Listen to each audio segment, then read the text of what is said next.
It waited. It was 3:42 a.m.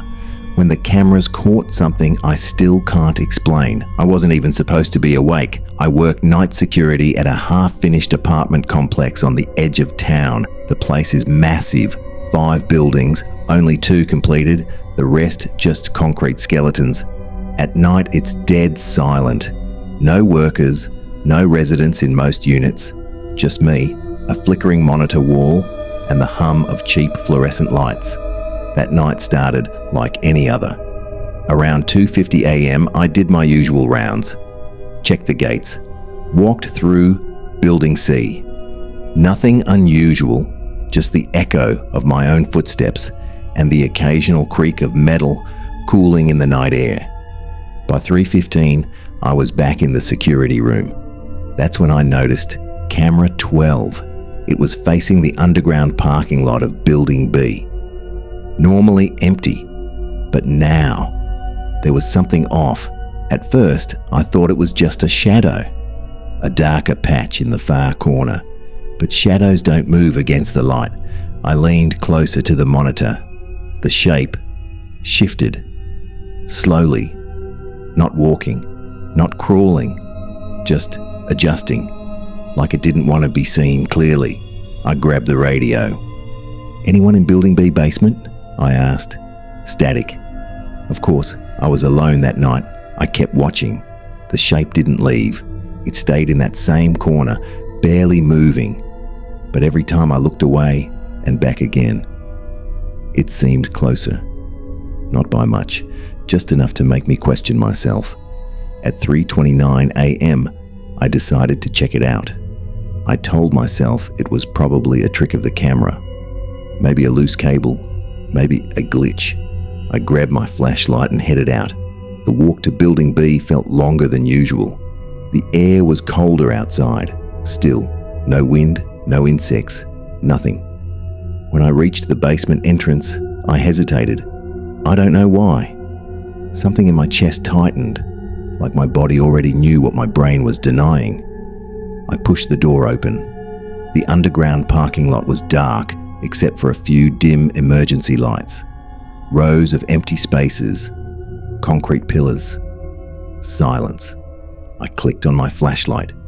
"Hello?" I called out. My voice echoed back, thin and weak. I started walking toward the far corner, the same one from the camera.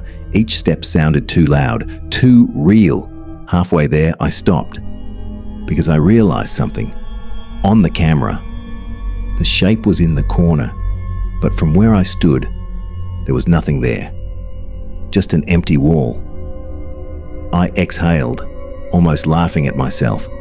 "Great," I muttered, paranoid over nothing. Then my radio crackled. I froze. "Unit 3, a voice whispered. It wasn't dispatch. It wasn't anyone I recognized. "Unit 3, why did you leave your room?" My blood ran cold. That was my call sign. I slowly raised the radio. "Who is this?" Silence. Then, a faint sound behind me. Footsteps. Slow. Dragging. I turned around. Nothing. Just the empty rows behind me, but the footsteps didn't stop. They were still there, echoing softly, getting closer. "Hello," I said again, louder this time. No response. Only footsteps. I backed away slowly, my flashlight shaking, and then my radio crackled again. "Unit 3, don't turn around." I didn't breathe. My entire body locked up, because the voice, it was mine. Same tone, same cadence, same everything. "Don't turn around," it repeated. I did anyway. There was nothing there, no person, no shadow, nothing. The footsteps stopped. The silence came rushing back in. I stood there for a full minute, trying to calm myself down. "Just stress," I whispered. "Just your head messing with you." I turned and walked quickly back toward the exit. I didn't run. I didn't want to seem afraid. But the moment I reached the door, I heard it again, right behind me. A breath. Cold. Close. I spun around. Nothing. I didn't check again. I left. Fast. By 3:50 a.m., I was back in the security room, door locked, lights on. I sat in front of the monitors, trying to steady my breathing.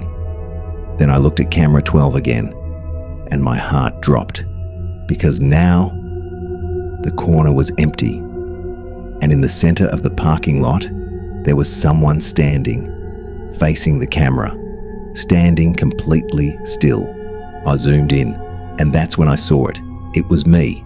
Same uniform, same posture, same face, but slightly off. The smile was too wide, too forced, like it didn't understand how faces work. I stared at the screen, unable to move. Then the figure raised its hand, slowly, and pointed, not at the camera, at something behind it. I leaned closer to the monitor, trying to see what it meant, and that's when the screen flickered. For just a second, but it was enough, because during that flicker, the figure wasn't in the parking lot anymore. It was standing in the security room, right behind me. I didn't turn around. I couldn't. My body refused.